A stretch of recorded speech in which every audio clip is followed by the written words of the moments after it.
foi. Je vous ai encouragé à garder la foi même si autour de vous, il peut y avoir des choses qui peuvent vous décourager. Aujourd'hui, j'ai à cœur de vous fortifier toujours dans le même sens.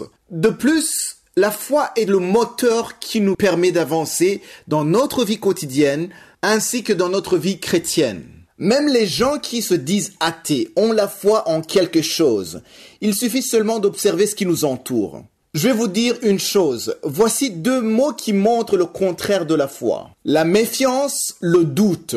Il y en a plus, mais arrêtons-nous seulement sur les 2. Ce qui montre que les gens ont la foi en quelque chose, c'est de voir des personnes prendre un avion, s'installer calmement et entendre une voix qui leur dit la destination, l'heure d'arrivée, etc. Je n'ai jamais vu ou entendu quelqu'un se méfier ou douter qu'il y avait un pilote aux commandes. Ce que je veux dire par là, c'est que quelque part, entrer dans un avion sans vérifier qu'il y a quelqu'un montre qu'on a la foi ou qu'on croit en quelque chose. On fait confiance qu'il y a réellement quelqu'un aux commandes. Sans l'avoir vu, on arrive même à la destination. On sort de l'avion sans le voir. Rien que par cet exemple, on voit que tu es obligé de croire d'une manière ou d'une autre à quelque chose sans qu'on te fournisse une preuve de son existence.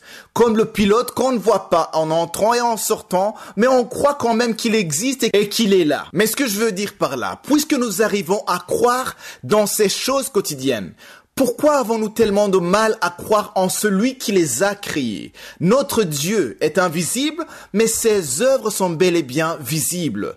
Sa puissance et grandeur sont indéniables. Quand tu pleures, quand tu as l'impression que tu es seul, quand tu as l'impression que personne ne te comprend, rappelle-toi que Dieu est avec toi. Même si tu ne le vois pas avec tes yeux, sache qu'il se tient à côté de toi. Rappelle-toi qu'il t'aime et veut te faire du bien.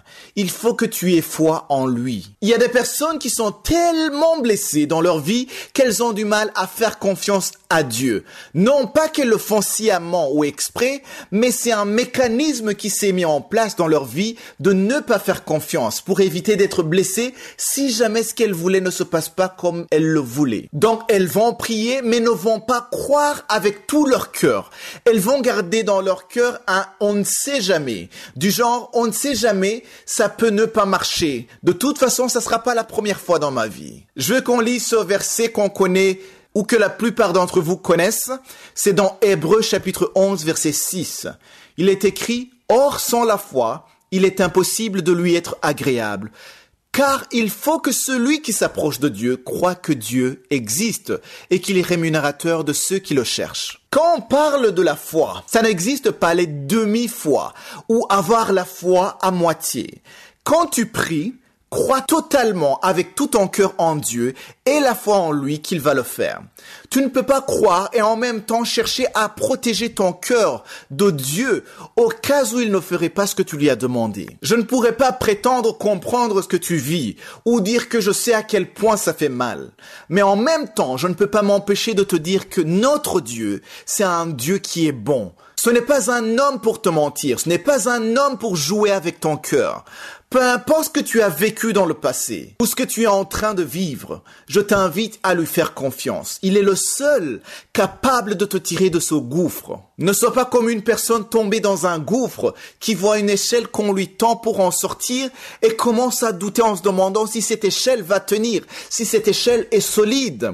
Et au final décide de rester parce qu'elle a peur de tomber en essayant de sortir de ce gouffre. Pas mal de personnes décident de rester dans une situation difficile parce qu'elles ont appris à gérer ces problèmes, à naviguer avec les vagues de problèmes qui s'abattent sur leur vie, parce qu'elles ne veulent plus qu'on leur parle d'espoir, de foi, tellement elles ont l'impression que cela ne marche jamais dans leur vie. Elles ont déjà essayé et encore essayé, mais ça n'a pas marché. Et à cause de ça, elles décident de ne plus croire pour ne plus être blessées. Mais mon frère, ma sœur, aujourd'hui, je voudrais que tu saches qu'on ne compte pas pour Dieu.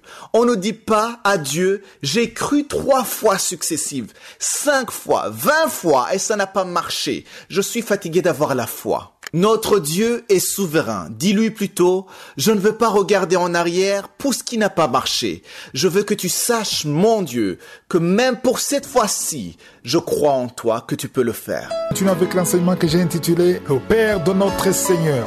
Hier, j'ai terminé en insistant sur le fait de prier au nom du Père. J'ai répété plusieurs fois que ce qui est important, ce n'est pas la réponse. L'important, ce n'est pas d'avoir ce que tu demandes. L'important est que la réponse vienne du Père et que le Père soit glorifié dans le Fils.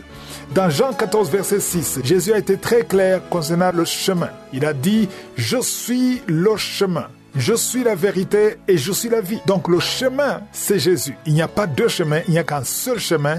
Et il a insisté en disant « Nul ne vient au Père que par moi. » Et si vous lisez dans 1 Timothée chapitre 2 verset 5, 1 Timothée 2 verset 5, là aussi on a insisté qu'il y a un seul Dieu et aussi un seul médiateur entre Dieu et les hommes. Et c'est Jésus-Christ. Alors, quand on parle de médiateur, on n'a pas parlé de deux médiateurs, de trois médiateurs, il n'y a qu'un seul médiateur. Si ce n'est pas Jésus, le nom que tu vas utiliser, ce n'est pas le médiateur. Et on a insisté en disant un seul, pas juste un médiateur, mais un seul médiateur entre Dieu et les hommes, et c'est Jésus. Donc c'est très important de prier au nom de Jésus pour être sûr que la réponse vient de Dieu. Donc le chemin est très important parce qu'il y a ceux qui disent que ce qui compte c'est que j'ai ce que je veux. Si tu es dans cette mentalité de demander pour juste avoir ce que tu veux et c'est tout, ça dit que tu veux utiliser Dieu pour satisfaire tes besoins. Par exemple, tu as besoin d'argent, tu as besoin de travail, tu as besoin d'un enfant, tu as besoin d'un mari ou d'une femme et tu viens juste pour satisfaire ton besoin. Ça, c'est de l'immaturité spirituelle. Nous devons grandir spirituellement parce que là, tu n'es pas différent de ceux qui disent la fin justifie les moyens. Devant Dieu, la fin ne justifie pas les moyens. Pour Dieu, le moyen est très important. Autrement dit, le chemin est très important. Et le chemin, c'est qui? C'est Jésus seul. J'insiste en disant seul. Si tu crois que la fin justifie les moyens, tu veux un enfant, l'important est que tu aies un enfant. L'important est que tu aies une voiture. L'important est que tu aies son visa. L'important est que tu aies la réponse à ta requête. C'est ça l'important pour toi. Donc, tu n'es pas différent de ceux qui consultent les marabouts, de ceux qui consultent les sorciers, ceux qui vont chercher les féticheurs, parce qu'aujourd'hui, il y a des chrétiens qui vont dans l'église et qui consultent en même temps les marabouts. Dans beaucoup de pays, j'ai vu ça. Ils vont dans l'église et ils consultent en même temps les marabouts. Il est dans l'église et il a des gris-gris dans son sac. Pourquoi? Parce que lui, il essaie des deux côtés. Il se dit, j'ai prié dans Kangoka, j'ai mis la main, ça n'a pas marché, alors j'essaie ici, j'essaie avec le marabout. Et d'autres font les deux. Ils prient au nom de Jésus et en même temps, ils consultent un sorcier ou un marabout ou un féticheur. C'est-à-dire qu'il n'a pas compris qu'il n'y a qu'un seul médiateur, un seul chemin. Il n'y a pas un autre nom que le nom de Jésus. Le seul chemin, c'est Jésus. Donc, nous devons grandir spirituellement. D'abord, il faut comprendre une chose. Quand tu demandes à Dieu, tout ce que tu demandes, peu importe, que ce soit une chose spirituelle, des choses matérielles, tout ce que tu demandes à Dieu, même si tu demandes au nom de Jésus, ça ne veut pas dire que la réponse est oui. Là, je dois insister que Dieu n'a pas l'obligation de dire oui. Dieu dit oui quand tu demandes quelque chose qui est conforme à sa volonté. Donc, c'est très important de signaler que quand tu demandes une chose à Dieu, il faut t'attendre à 3 options de réponse. La réponse peut être oui. La réponse peut être attends. La réponse peut être non. Et beaucoup d'enfants de Dieu ne veulent pas entendre la 3e option de non. Parce que Dieu peut dire non. Ou bien il peut dire oui. Il peut dire attends. Parce que ce n'est pas le moment. Donc, quand tu demandes, tu dois être humble et se conformer à la volonté parfaite de Dieu. Nous devons imiter Jésus quand il a prié en disant « Père, que ta volonté soit faite et non la mienne. » Donc, lui, il savait qu'il y a la volonté parfaite du Père qui est mieux que la sienne. Et c'est pour cela qu'il s'est courbé en disant que ta volonté soit faite et non la mienne. Et il faut être dans la position d'accepter la réponse de Dieu, même si ça ne te plaît pas. Dieu n'a pas besoin de se justifier. Il y a des chrétiens qui veulent que Dieu se justifie. Si Dieu dit non, il faut qu'ils disent pourquoi tu as dit non. Pourquoi ceci? Pourquoi cela? Dieu n'a pas l'obligation de s'expliquer. Dieu est Dieu. Il est souverain et il fait ce qu'il veut et tu dois t'humilier et surtout lui faire confiance. Quand il dit non, il ne dit pas non parce qu'il ne t'aime pas. Il dit non parce que ce n'est pas bon pour toi. Un enfant qui a des problèmes de dents, il te demande un chocolat, tu peux dire non, pas parce que tu ne veux pas lui donner un chocolat, mais parce que c'est pas bon pour sa santé. Quelqu'un qui est diabétique, il demande quelque chose de sucré, il veut le sucre, et tu dis non. Ce n'est pas que tu ne l'aimes pas, c'est plutôt parce que tu l'aimes que tu veux le protéger. Donc il faut t'attendre à ce que ce soit oui, ou attends, ou non. Dieu. Si tu es entré en contact avec Dieu, si tu parles avec Dieu, cela veut dire que tu crois en lui. Tu crois que Dieu connaît ta journée et l'a préparée pour toi bien avant. Il te connaît, il connaît tout ce qui va se passer, même lorsque tu es encore dans le lit. Dieu connaît déjà ta journée. Il y a beaucoup de choses qui peuvent se passer dans une journée composée de 24 heures. Certaines choses, tu les auras préparées et d'autres non. On peut perdre le contrôle sur certaines choses qu'on a soi-même préparées, mais je voudrais te dire que si tu es en train de m'écouter le matin, sache qu'il n'y a pas de hasard. Il n'y a rien qui peut t'arriver sans que ne soit au courant. Parfois, il y a des choses qui nous arrivent dans la vie, on se demande, est-ce que Dieu est au courant? Est-ce que Dieu l'a permis? Pourquoi Dieu n'a pas intervenu? Parfois, tu auras quelqu'un qui essaie de répondre à ces questions, mais je pense que réellement, seul Dieu sait pourquoi il agit ou pourquoi il n'a pas agi sur certaines choses ou certaines situations, parce qu'il est souverain. Les réponses qu'on peut donner, ça sera par rapport à la parole de Dieu, ça sera par rapport à notre expérience. Mais en réalité, il est le seul qui en connaît la raison. Il connaît les personnes alors que tu vas rencontrer, ainsi que les événements inattendus qui peuvent se produire. Il n'y a rien qui lui échappe. Dieu a un plan pour ta vie. C'est pourquoi tu ne dois pas quitter la maison sans avoir prié. Car lorsque tu pries, lorsque tu confies ta journée entre les mains de Dieu, il va intervenir. Pourquoi alors confier la journée à Dieu? Tout simplement parce que même s'il a un plan pour toi, le diable aussi en a également pour toi. Pour te faire du mal, pour te faire rater quelque chose, pour te faire commettre des erreurs dans ce que tu es habitué à faire. Prenons l'exemple d'une personnalité publique très connue. Malgré sa popularité dont elle jouit auprès de nombreux individus, elle peut également compter des adversaires parmi ses détracteurs qui pourraient chercher à la nuire. Lorsqu'elle sort, elle ne va pas chercher à assurer sa propre sécurité en disant qu'elle maîtrise tout, elle sait où elle doit aller, comment elle fait les choses. Elle va plutôt s'en remettre entre les mains des professionnels de sécurité compétents pour assurer sa sécurité en cas d'agression. En ce qui nous concerne alors, nous ne pouvons pas non plus assurer notre propre sécurité seul face à l'ennemi. Nous confions notre journée, notre sécurité, tout ce qui va se passer à celui qui est capable de nous protéger, c'est-à-dire Dieu. Il est capable de nous protéger contre les attaques du diable, contre les pièges du diable. Lisons un passage qui montre que Jésus-Christ connaît tout d'avance. Ça se trouve dans Jean, chapitre 1, verset 47 à 48. Il est écrit, Jésus voyant venir à lui Nathanaël, dit de lui, voici vraiment un Israélite dans lequel il n'y a point de fraude. D'où me connais-tu? Lui dit Nathanaël. Jésus lui répondit, avant que Philippe t'appelât, quand tu étais sous le figuier, je t'ai vu. Je voudrais attirer l'attention sur le verset 48. Quand Jésus dit à Nathanaël qu'il l'avait vu, ce n'est pas qu'il était devant lui, mais savait où il était exactement avant que Philippe aille lui parler. Au verset 49, nous voyons comment Nathanaël était très étonné parce qu'à ce moment, il savait bien qu'il était seul et que personne n'aurait pu le voir. Il répondit alors à Jésus et dit, Rabbi, tu es le Fils de Dieu, tu es le roi d'Israël. Toi de même, Jésus t'a vu. Avant ton réveil, il savait ce que tu serais en train de faire, que tu serais en train d'écouter Kanguka en ce moment précis. Il sait dans ta journée tout ce que tu seras en train de faire à chaque seconde. Il sait avec précision tout ce qui va se passer, quand ça va se passer. C'est pourquoi on lui confie la journée pour qu'il nous protège, pour qu'il nous dirige.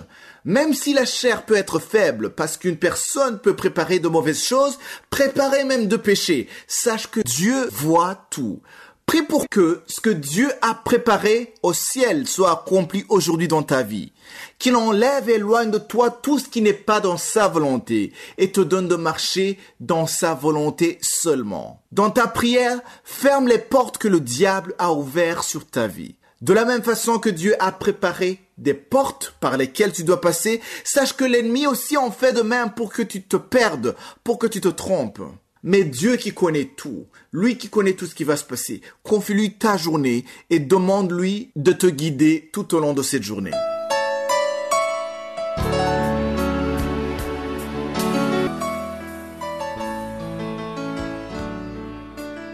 Nous sommes maintenant dans le moment réservé à l'enseignement. Nous continuons avec l'enseignement que j'ai intitulé « Le Père de notre Seigneur ». Cela nous aidera beaucoup à savoir comment prier. Et j'ai découvert qu'il y a du désordre dans la façon dont nous prions. C'est très important de savoir que quand tu approches de Dieu, il y a un chemin, il y a un protocole. La parole de Dieu dit de s'approcher du trône de grâce. Et quand tu t'approches, tu ne t'approches pas n'importe comment.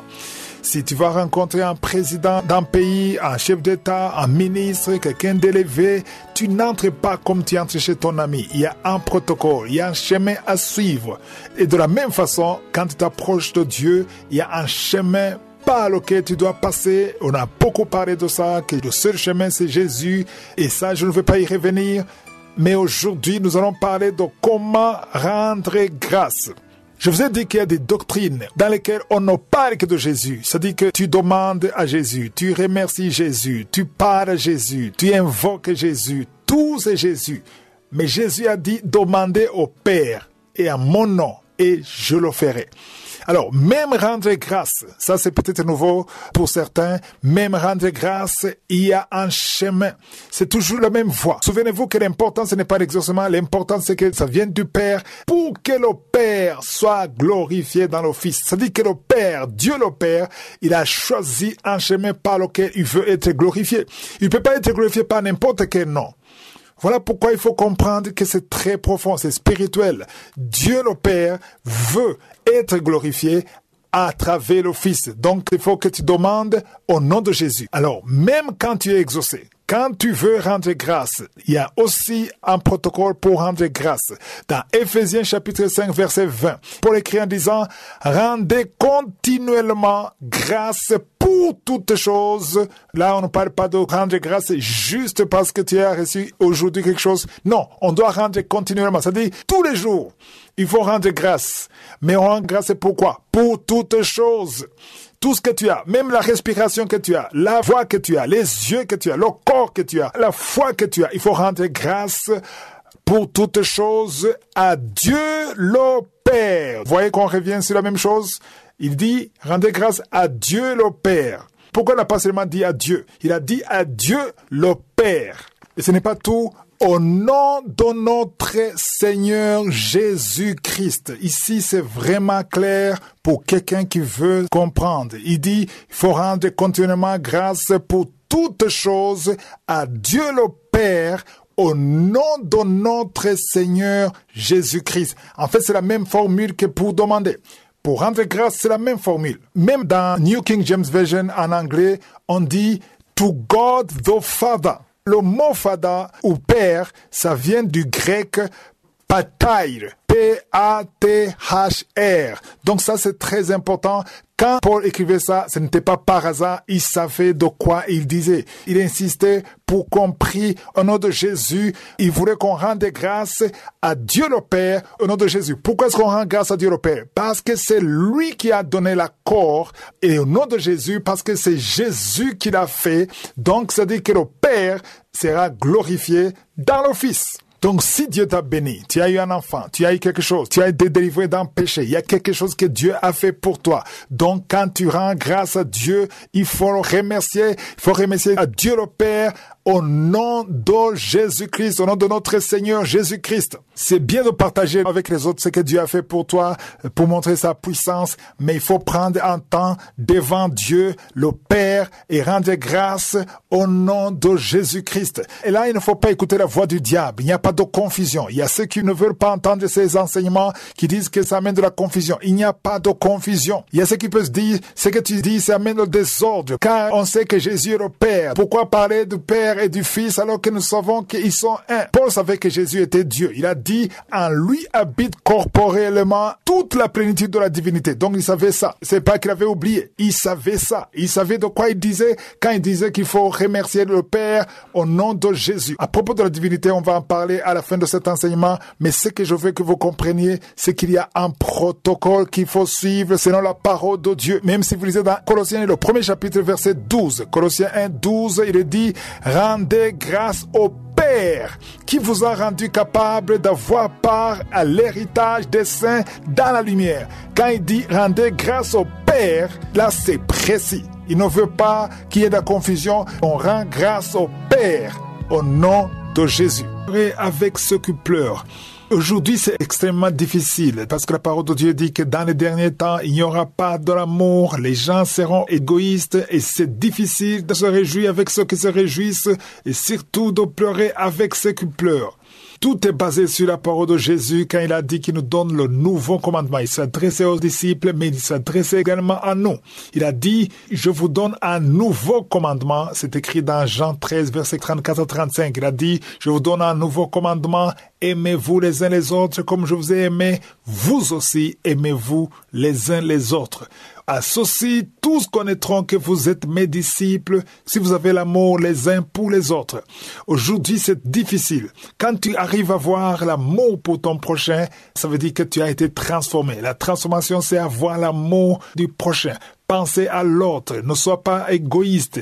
Aujourd'hui, c'est naturel d'être égoïste dans les derniers temps. C'est très facile d'être égoïste, mais le but de cet enseignement, c'est d'être transformé, de penser à l'autre. Jeudi dernier, je disais que pour parvenir à se réjouir avec celui qui se réjouit, il faut d'abord que ta mentalité soit changée. Si tu n'as pas été transformé, si tu n'as pas changé de mentalité, tu ne peux pas te réjouir avec celui qui se réjouit. Tu ne peux pas souffrir avec celui qui souffre. Parce que pour souffrir avec celui qui souffre ou se réjouir avec celui qui se réjouit, il faut pouvoir te mettre à sa place. Pose-toi la question, et si c'était moi qui vivais ce qu'il vit? C'est ça. Si tu ne peux pas te mettre à sa place, tu ne peux pas y parvenir. Je vous ai donné un exemple. J'ai parlé d'une jeune fille qui veut se marier. Elle prie, elle demande à Dieu, elle jeûne, et d'un coup, elle voit une autre fille qui a trouvé un fiancé, qui annonce le mariage, alors qu'elle n'a pas encore été mariée. Automatiquement, quelqu'un qui n'est pas transformé, elle aura la jalousie. Tu seras jalouse. Tu te poses la question, pourquoi elle et non pas moi? Ça, c'est un signe de quelqu'un qui n'est pas transformé. Nous voulons que la mentalité change. La parole de Dieu nous dit dans Matthieu 7, verset 12, il est dit, tout ce que vous voulez que les hommes fassent pour vous, faites-le de même pour eux, car c'est la loi et le prophète. Je vais insister sur la dernière partie qui dit c'est la loi et les prophètes. Parce qu'on dit qu'il faut faire aux hommes ce que tu aimerais qu'eux fassent pour toi. Là, ça se comprend. Mais ce que beaucoup de gens ne comprennent pas, c'est la partie qui dit c'est la loi et les prophètes. De quelle loi parle-t-on ici? On parle de la loi de la sémence et de la récolte. Si vous lisez dans Galates 6, verset 7, il est dit, ne vous y trompez pas, on ne se moque pas de Dieu. C'est qu'un homme aura sémé, il le moissonnera aussi. Donc ici, c'est très important de comprendre que tout ce que tu sèmes, tu vas le récolter. C'est-à-dire que quand quelqu'un est dans des problèmes et que tu t'occupes de lui, c'est-à-dire que tu sèmes quelque chose. Et toi, quand tu auras des problèmes, quelqu'un d'autre, peut-être pas la même personne, mais quelqu'un d'autre s'occupera de toi. Donc la loi de la sémence ne fonctionne pas seulement dans la sémence des graines, de l'agriculture ou de l'argent, mais c'est dans tout ce que tu fais. Tout acte que tu poses, c'est une sémence. Et quand il y a une sémence, il y aura certainement une récolte. Et la récolte vient conformément à la sémence qui a été sémée. Chacun de nous aimerait être secouru quand nous avons des problèmes. Si tu veux que quelqu'un s'occupe de toi quand tu as des problèmes, dans son cas, quand tu verras quelqu'un qui a des problèmes, tu dois t'occuper de lui parce que toi aussi tu veux que quelqu'un d'autre s'occupe de toi quand tu auras des problèmes. C'est ça la sémence. Voilà pourquoi on a dit, c'est la loi et les prophètes. Donc la loi de s'aimer et de récolter fonctionne dans les actes que nous faisons, mais cela demande que nous soyons transformés. Quand tu veux pas t'occuper des autres, toi aussi tu auras des problèmes et personne ne s'occupera de toi. Donc c'est que tu sèmes parce que tu sais que toi aussi tu peux avoir les mêmes problèmes. Quelqu'un qui a changé de mentalité, il doit comprendre que quand tu te réjouis avec celui qui se réjouit, c'est une sémence que tu sèmes sans le savoir. Par exemple, tu veux un mari, tu as prié pour un mari, tu n'as jamais été marié, tu veux vraiment avoir un mari et que tu vois une autre fille qui a trouvé un fiancé qui va l'épouser et si tu es vraiment transformé, tu as changé de mentalité, au lieu d'être jalouse, tu vas te réjouir de cette fille qui trouve un mari et tu vas même rendre grâce à Dieu pour elle. Ce que tu ne sais pas, en agissant ainsi, tu ouvres une porte pour que les anges entrent et opèrent dans ta vie pour ouvrir ta porte à ton tour. Beaucoup de gens ne savent pas. En se réjouissant des autres, il y a des portes qu'on ouvre et Dieu intervient quand tu es content avec ceux qui sont contents, quand tu t'occupes des autres, quand tu n'es pas égoïste. Réjouissez-vous avec ceux qui se réjouissent parce que ça ouvre des portes spirituelles. C'est très important qu'on en parle. Si je suis le vœu, je vais en parler jeudi de la semaine prochaine. Nous sommes maintenant dans le moment réservé à l'enseignement. Nous continuons avec l'enseignement que j'ai intitulé « Le Père de notre Seigneur ». Hier, je montrais comment les actions de grâce doivent être données directement au Père dans le nom de Jésus. C'est toujours la même logique que quand on demande. C'est pour que le Père soit glorifié dans le Fils. Nous avons vu dans Éphésiens chapitre 5 verset 20, là où nous montre également que nous devons rendre continuellement grâce pour toutes choses à Dieu le Père. On précise que c'est à Dieu le Père au nom de notre Seigneur Jésus-Christ. Mais pour que les actions de grâce arrivent au Père, il faut que ça soit fait au nom de Jésus. C'est ça qu'il faut retenir. Rappelez-vous que Jésus-Christ lui-même a dit, tout ce que vous demanderez au Père, moi, Jésus, je le ferai. C'est ça qu'il a dit. On demande au Père, mais c'est Jésus qui le fait. Nous demandons au Père, dans le nom de Jésus, parce que c'est Jésus qui le fait, c'est Jésus qui opère. En d'autres mots, nous verrons que Dieu le Père a mis en Jésus tout le pouvoir. Rappelez-vous de ce que Jésus a dit après la résurrection. Il a dit, tout pouvoir m'a été donné au ciel, sur la terre et sous la terre. Jésus a eu tout le pouvoir. C'est pourquoi il peut même pardonner les péchés. Jésus faisait des miracles et les gens se prosternaient devant lui, mais Jésus ne les a jamais empêchés de se prosterner. Par contre, quand Jean voulait se prosterner devant un ange, l'ange lui a dit, ne te prosterne pas devant moi parce que je suis un serviteur comme toi. Concernant la prière, nous avons vu que nous demandons bien sûr au nom de Jésus. Nous avons vu qu'il faut rendre grâce à Dieu le Père au nom de Jésus. Dans Colossiens, le 1er chapitre, verset 12, on a vu qu'il faut rendre grâce au Père. Là aussi, il insiste en disant que nous devons rendre grâce au Père. C'est très important que nous sachions comment le faire conformément à la parole de Dieu. S'il y a quelqu'un qui a reçu une grande révélation concernant Jésus, c'est bien Paul. L'apôtre Paul avait plus de révélations que tous les apôtres et c'est lui qui insiste toujours qu'il faut rendre grâce à Dieu le Père, qu'il faut demander au Père, qu'il faut que le Père soit glorifié dans le Fils. Il précisait toujours en demandant de bénir le Père de notre Seigneur. C'est Paul qui répétait ça souvent. Ce n'était pas par hasard. Il insistait sur ça parce qu'il voulait que tout le monde comprenne comment prier et surtout comment rendre grâce. Pour mieux comprendre pourquoi les actions de grâce doivent être faites au nom de Jésus, d'abord nous avons vu dans Jean 14 verset 6 que Jésus est le chemin, la vérité et la vie. Que nul ne vient au Père que par lui. Autrement dit, Jésus est le chemin.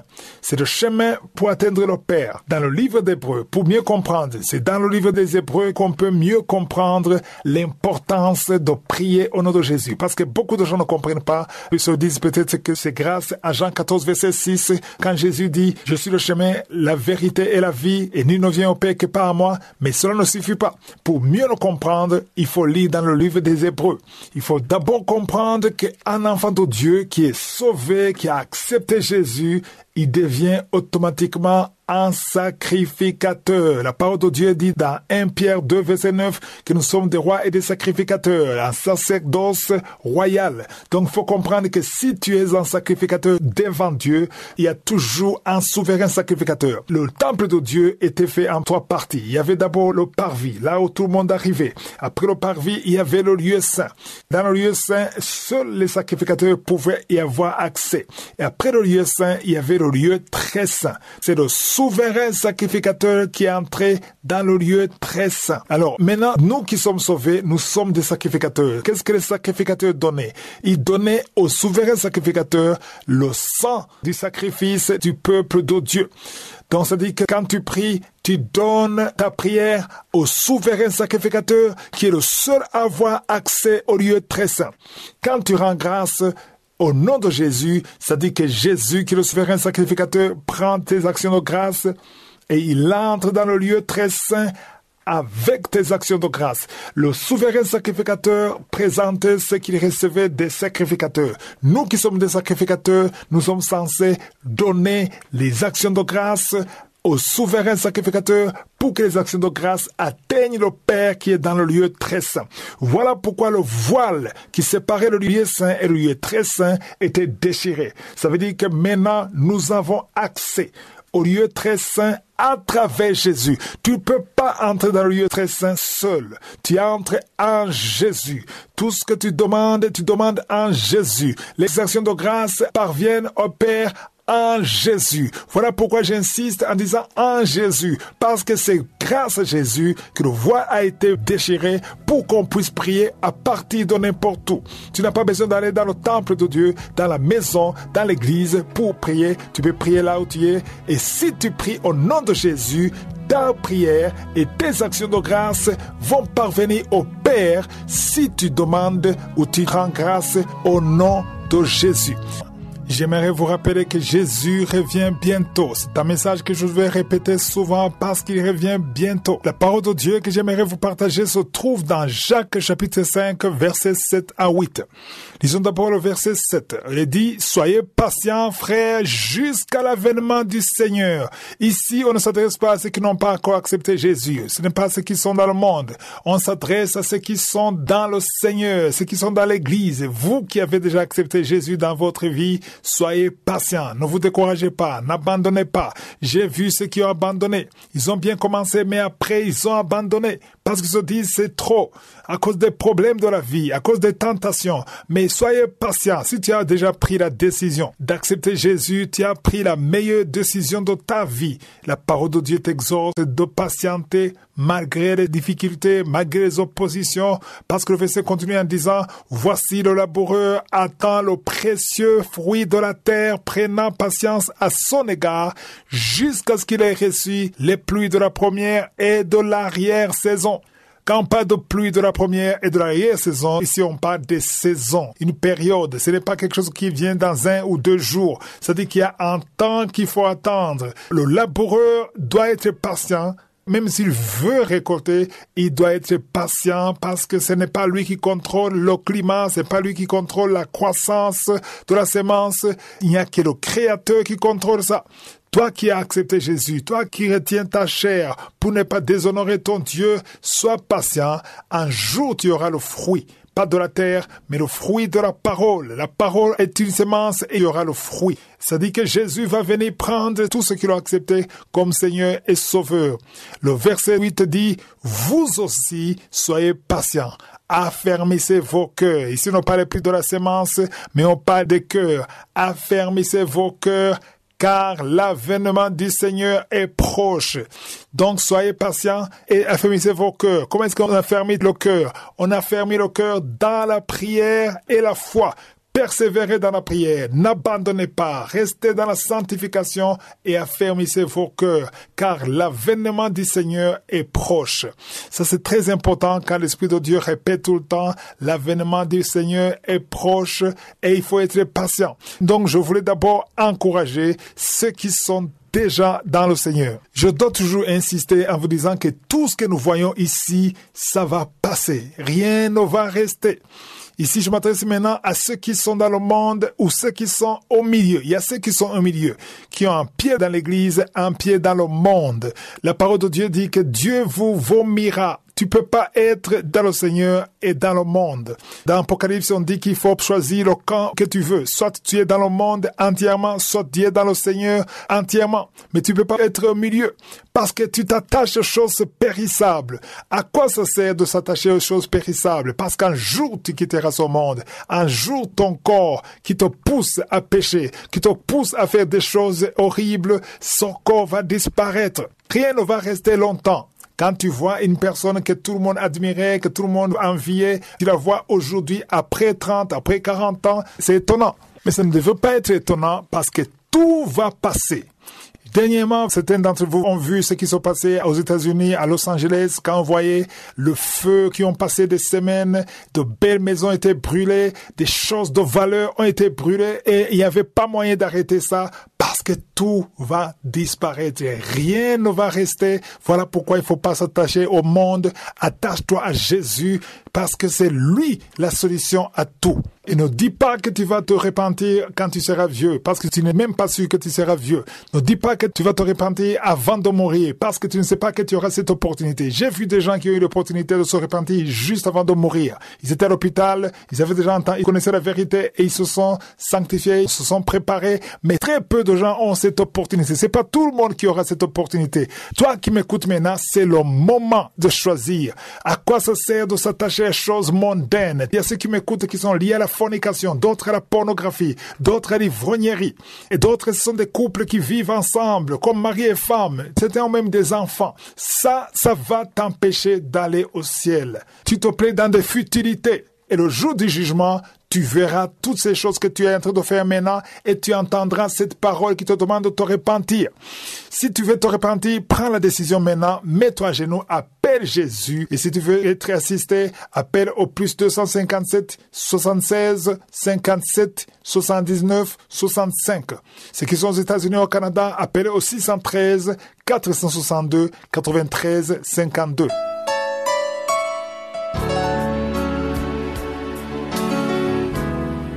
Nous sommes maintenant dans le moment réservé à l'enseignement. Nous continuons à étudier sur l'enseignement que j'ai intitulé « Le Père de notre Seigneur ». Un enseignement qui a commencé le 3 mars. Si tu es nouveau dans l'émission Kangoka, va dans les archives et suis ce que nous avons déjà vu depuis le 3 mars.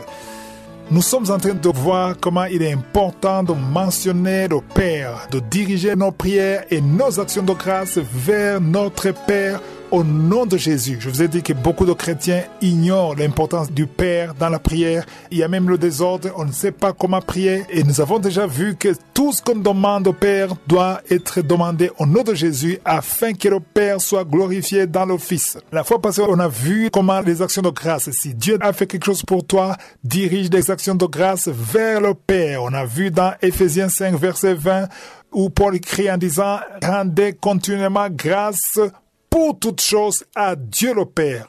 Il dit à Dieu le Père au nom de notre Seigneur. Même dans Colossiens, il dit rendez grâce au Père. Nous sommes là pour rendre grâce au Père au nom de Jésus pour que le Père soit glorifié dans le Fils. Hier, je vous expliquais pourquoi tout est basé sur Jésus. Il faut qu'on se pose la question. Pourquoi tout doit être fait au nom de Jésus? Beaucoup interprètent que c'est uniquement parce que c'est le Fils de Dieu, mais ce n'est pas la seule raison. Ce n'est pas ça la raison pour laquelle il faut que tout passe par le nom de Jésus. Il faut d'abord comprendre le rôle de Jésus aujourd'hui. Oui, il est assis à la droite du Père, mais la parole de Dieu décrit Jésus comme le souverain sacrificateur. On a déjà dit ça, et c'est ce qui est dit dans la lettre aux Hébreux. Jésus est décrit comme le souverain sacrificateur. Je vous ai expliqué que nous qui sommes sauvés, nous sommes appelés sacrificateurs.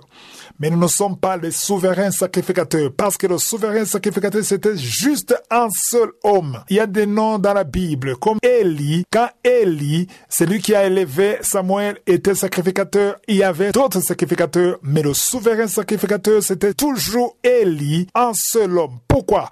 Parce que c'était l'image de Jésus. Je vous ai dit que l'Ancien Testament, c'est l'image du Nouveau Testament. Dès le début, on a vu dans Jean 14, 6 que Jésus a dit « Je suis le chemin, la vérité et la vie. Nul ne vient au Père que par moi. » Donc, le seul chemin pour atteindre le Père, c'est Jésus. Donc, ça dit que tes prières atteindront le Père à travers Jésus. Tes actions de grâce vont atteindre le Père à travers Jésus. Tout ce que tu fais doit être fait au nom de Jésus. Alors, tu peux te demander pourquoi toujours Jésus? Pourquoi toujours lui? Parce que c'est lui qui est le souverain sacrificateur. C'est lui qui a accès dans le lieu très saint. Mais ça, c'était dans l'Ancien Testament. Mais aujourd'hui, c'est par lui, parce que c'est lui qui a déchiré le voile qui séparait le lieu saint et le lieu très saint. C'est-à-dire le lieu saint, c'est là où étaient les sacrificateurs, qui étaient l'image de nous, enfants de Dieu, mais il y avait un rideau qui séparait le lieu saint et le lieu très saint, et ça a été déchiré quand Jésus était sur la croix. Alors aujourd'hui, j'aimerais vous montrer un autre rôle du souverain sacrificateur, non seulement pour présenter les prières et les actions de grâce, parce que je vous ai dit que toutes les prières et les actions de grâce atteignent le Père à travers Jésus. Mais il y a un autre rôle très important de Jésus en tant que souverain sacrificateur. Tu peux le voir dans Hébreux 7, verset 25. Il est dit, c'est aussi pour cela qu'il peut, ou que Jésus peut sauver parfaitement tout ce qui s'approche de Dieu par lui. Si tu t'approches de Dieu par Jésus, tu seras sauvé. Et le verset continue en disant, étant toujours vivant pour intercéder en leur faveur. Une excellente nouvelle, frères et sœurs. Jésus-Christ est en train d'intercéder pour nous qui croyons.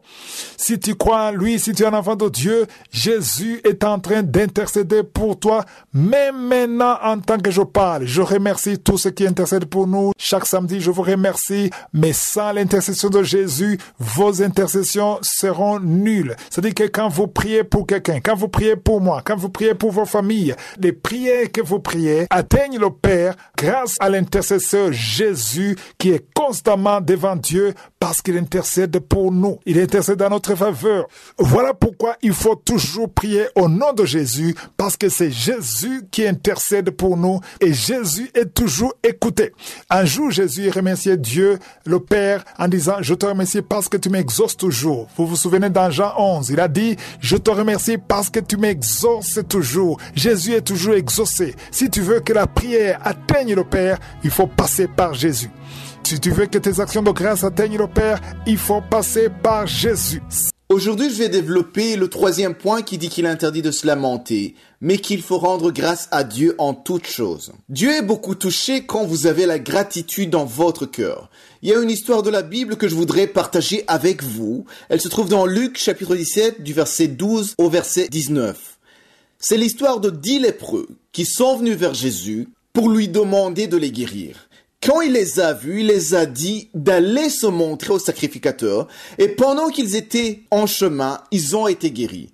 Et après avoir été guéris, un seul a eu le réflexe de revenir remercier Jésus.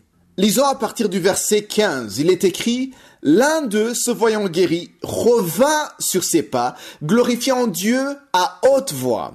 Il tomba sur sa face aux pieds de Jésus, et il rendit grâce. C'était un Samaritain. » J'aime le verset 17, il dit, Jésus prenant la parole dit, « Les 10 n'ont-ils pas été guéris? Et les 9 autres, où sont-ils » Je me suis rendu compte que parmi les enfants de Dieu, il arrive que nous soyons comme ces 9 autres lépreux qui ont été guéris. Si vous considérez toutes les personnes qui sont bénies par Dieu, elles sont nombreuses. Pourtant, il arrive que très peu reviennent le remercier. Mais il se trouve que seuls 10% reviennent dire merci. 10% rendent grâce à Dieu sans se lamenter de ce qui se passe dans leur vie. Personne ne pourrait dire que Dieu n'a jamais rien fait pour lui. Je ne dis pas d'ignorer les problèmes que tu as, de ne pas considérer ce qui est urgent, mais je dis qu'il y a des raisons de rendre grâce à Dieu chaque jour de ta vie. C'est pourquoi Jésus a dit, « Les 10 n'ont-ils pas été guéris ? Et les 9 autres, où sont-ils » C'est à toi de décider de ne plus jamais être parmi les 9, parmi ceux qui se concentrent sur ce qui ne va pas dans leur vie. Imaginez maintenant une personne qui a un problème de maux de tête, ainsi qu'un grand problème d'estomac. La raison pour laquelle je souligne que c'est un grand problème d'estomac, c'est parce que cette personne considère que c'est le plus grand problème dans sa vie. Un jour, cette personne va chez le médecin, et le médecin ne traite que le problème de maux de tête, mais pas le problème de maux d'estomac. Peu de temps, quand la personne va prendre les médicaments contre les maux de tête, elle est guérie, totalement guérie, mais le problème d'estomac persiste et cette personne n'arrive pas à manger, elle n'arrive pas à dormir, elle a mal.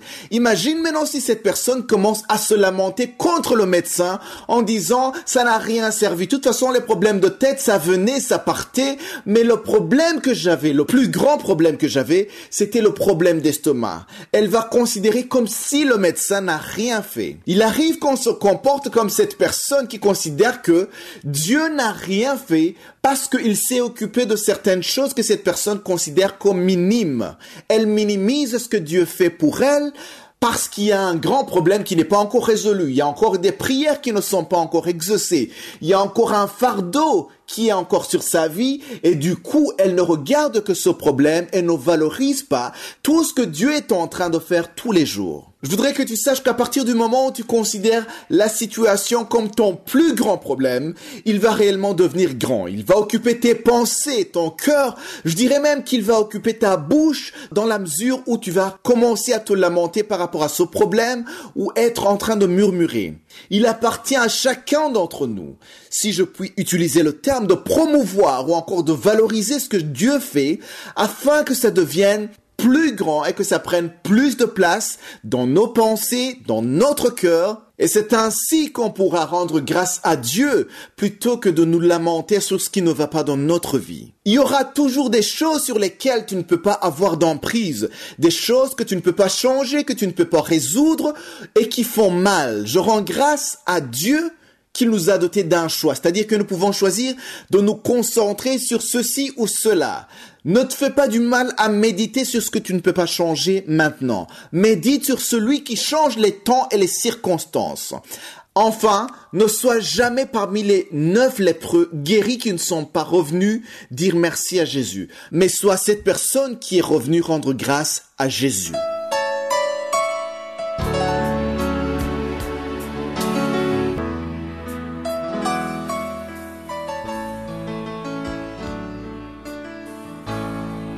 Nous sommes maintenant dans la deuxième partie, c'est-à-dire le moment réservé à l'enseignement. Nous continuons avec l'enseignement que j'ai commencé le 3 mars. Et le titre de l'enseignement, c'est le Père de notre Seigneur. Nous avons vu beaucoup de choses. Et si tu es nouveau dans l'émission Kangoka, tu peux aller dans les archives et suivre dès le début parce qu'on a vu beaucoup de choses. Le but de cet enseignement, c'est de savoir comment prier.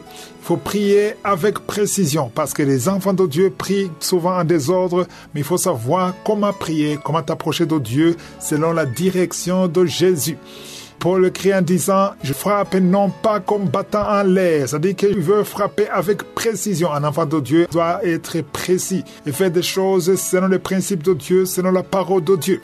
Je vous ai dit que tu ne peux pas aller rencontrer un président de la République ou une autorité ou un roi comme ça, sans passer par un protocole. Il y a toujours un protocole exigé. Et si les hommes ont un protocole, même Dieu a un protocole. Le chemin obligé, c'est Jésus. Il a dit, je suis le chemin, la vérité et la vie.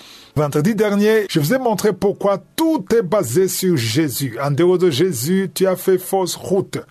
Ce n'est pas seulement parce que Jésus est le Fils de Dieu, mais c'est aussi également parce que Jésus est le souverain sacrificateur. Dans Hébreux 7:25, on a vu que Jésus intercède pour nous et il peut sauver parfaitement tous ceux qui s'approchent de Dieu par lui.